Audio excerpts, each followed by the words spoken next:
Okay mga idol, so ito na yung sabi ko sa inyo dati. Itong mga chemicals na to, ito yung gagamitin natin pang spray doon sa ating mga tanim na durian saka sa may pumilo natin.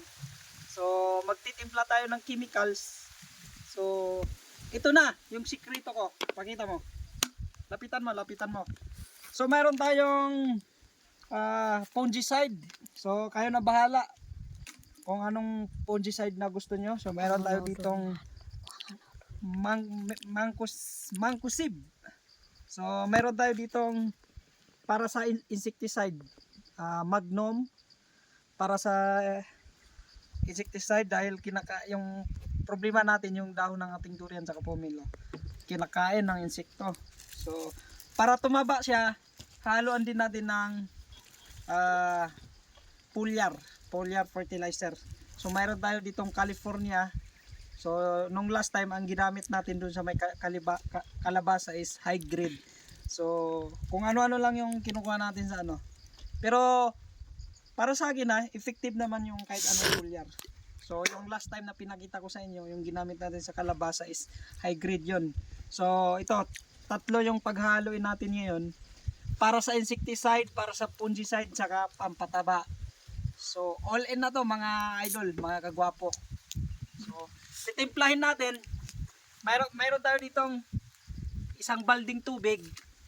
Ayan, mayroon tayong isang balding tubig. Tag 4 minutes muna ito lang. Sa isang balding tubig, I think nasa 15 liters lang ang laman nito. So regarding sa tamang measure ng pagtimpla, mayroon namang lahat naman ng chemicals, mayroon namang guide, mayroon ditong guide. So pagka kayo ay magtitimpla, wag na kayo magtanong sa comment dahil mayroon na nakalagay na dito yung tamang timpla. So dahil for video lang ito, tansya-tansya lang tayo. So una kong ilalagay itong fungicide. Powder po ito, powder. Pasensya na kayo, wala akong gloves. Hindi ko recommended. Pagka kayo ay mag-apply ng mga chemicals, naka-face mask kayo at saka naka-gloves. So tansya lang to. Lapitan mo. Ito yung kulay niya. Kulay blue siya. So mas malakas yung, pakita mo. Mas malakas yung Ditin na ginamit natin dati doon sa kalabasa. Tsaka mas mahal yun, mas effective din yun yung Ditin kumpara sa itong ginagamit natin ngayon. Pero mas mura to mga kagwapo. Ayan. So pag natin masyadong damihan, so maglalagay naman tayo ng para sa insecticide. So tansya-tansya lang. Tulad ng sabi ko, meron siyang ano dito, guide, instruction sa tamang measure ng pagtimpla. Pero ngayon, dahil naka-video tayo at nagdi-demo at pinapakita kung anong mga chemicals ang ginagamit natin para puksain yung insekto at pagandahin yung ating tanim. So tansya-tansya lang tayo. So maglalagay ako dito ng dalawang tasa nitong takip ng chemicals na to.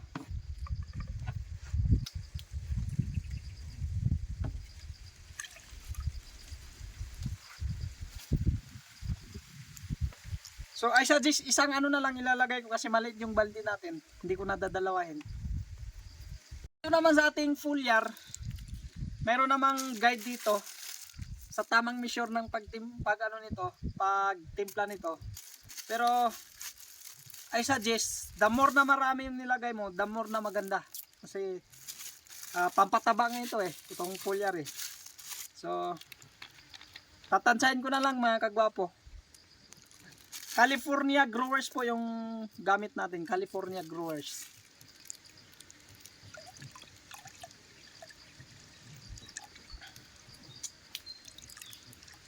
Ayan, so nakita nyo naman yung durian na pinakita ko sa inyo. Kung gaano kaganda. Dahil dito sa mga chemicals nating ginagawa. So pagkatapos diyan, siyempre, kailangan natin paghaluin. Lapitan mo. Ayan yung nakita nyo para na siyang gatas dahil dito sa Magnum. Dahil dito sa Magnum na nilagay natin. Kaya nakita nyo para siyang gatas. Maputi kasi yung Magnum. So, mimix natin to mga kagwapo. Yan. Kailangan mayroon kayong stick. Ang mix.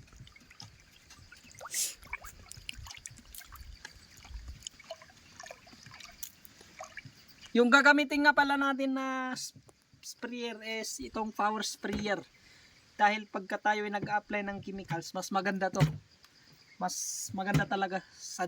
Suggestion ko yung sprayer talaga. Power sprayer. Kasi pagka yung ano kasi yung di bacteria or yung may ganon-ganon, mas mahina yon. So mas maganda to.